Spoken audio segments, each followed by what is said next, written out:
Bonjour, je suis Nathalie Grandhomme, psychopraticienne et sexothérapeute, et aujourd'hui nous allons parler ensemble de la virginité tardive. 15 ans, 20 ans, 30 ans, nous sommes tous différents et il n'y a pas d'âge ou de date prédéfinie pour notre première rencontre avec la sexualité.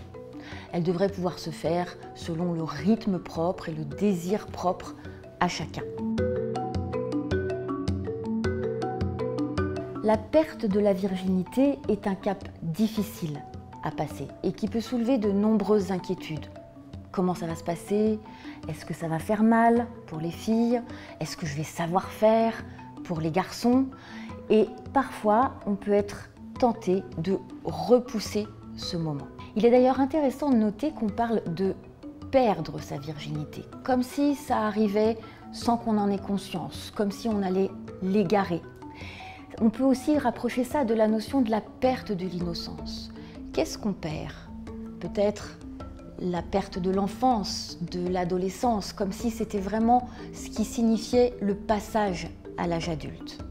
On n'a pas fait la bonne rencontre, des études ou un travail trop prenant, trop d'exigences, trop de rêves du prince charmant, ce n'est pas la bonne personne. S'il n'y a pas d'âge idéal pour perdre sa virginité, cela devient un problème quand certaines personnes s'enferment dans une autre peur, une autre souffrance, celle du temps qui passe. Si c'était mignon à 20 ans, il devient parfois un peu plus difficile d'oser le dire si on a 30 ans, par exemple. Et puis d'autres peurs peuvent apparaître. Vais-je vieillir sans connaître la sexualité? Ma virginité me condamne-t-elle à ne pas être père ou mère? Et surtout, pourquoi suis-je si différent? Pourquoi est-ce si difficile dans une société où la sexualité a l'air d'être partout et tellement simple? Quelles sont les causes d'une virginité tardive? Elles sont très diverses.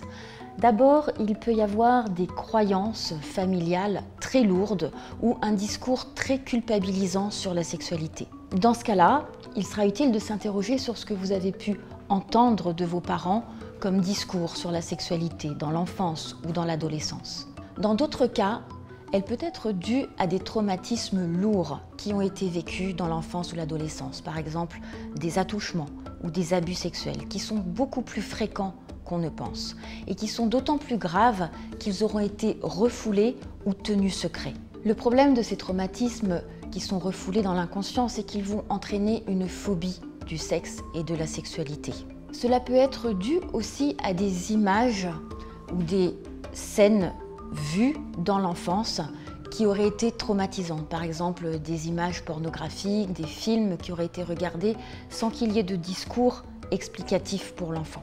Et enfin, il peut aussi y avoir eu des petits traumatismes dus à des moqueries dans les vestiaires sur le physique de la personne ou à des humiliations, des choses qui auraient été dites lors des premières rencontres amoureuses avec l'autre.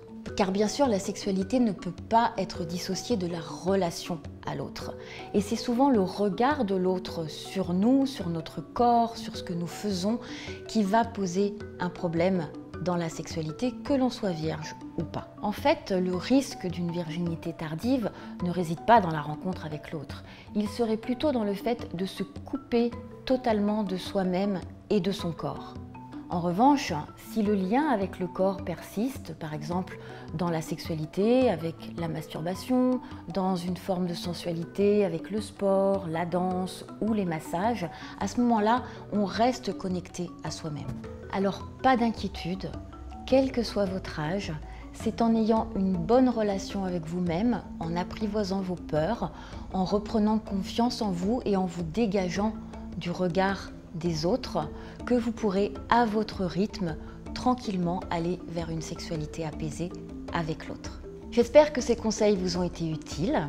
Surtout, si vous vous sentez seul avec ce problème ou si les difficultés persistent, n'hésitez pas à consulter un spécialiste.